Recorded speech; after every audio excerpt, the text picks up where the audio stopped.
À la une de la presse africaine ce matin, le site d'actualité Focus Algérie dénonce l'acquisition d'une luxueuse villa pour les vacances du président Abdelaziz Bouteflika à Genève. Reprenant une enquête menée par le magazine Le Temps suisse, le site rapporte que l'achat en 2009 de la villa d'une grande magnificence, pour le citer, a été acquise à près de 30 millions d'euros. Le chef d'État algérien, très diminué par un accident vasculaire cérébral subi en 2003, y va-t-il toujours, s'interroge Algérie Focus. Le site précise que malgré les requêtes de plusieurs médias algériens, les autorités n'ont jamais fourni la moindre explication.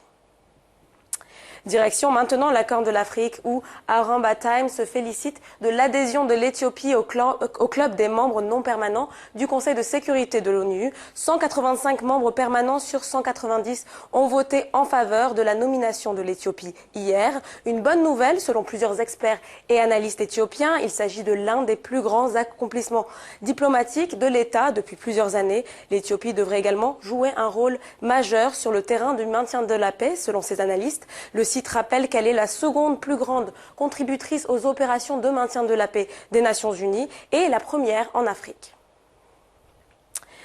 On termine cette revue de presse par le Nigeria et le site d'actualité du Nation. Le journal publie ce matin un sondage d'opinion sur le président Muhammadu Buhari et sa politique. L'enquête réalisée par l'Agence américaine pour le développement international révèle que 54% des Nigérians estiment que le gouvernement avance dans la bonne direction, un chiffre plus optimiste que celui de 36% obtenu en 2011 sous la présidence de Goodluck Jonathan. Alors The Nation rapporte néanmoins que le pays semble toujours divisé en termes de région. Et pour finir, 57% des Nigérians estiment que les développements qui ont été obtenus par le gouvernement n'ont pas eu d'impact direct sur leur quotidien.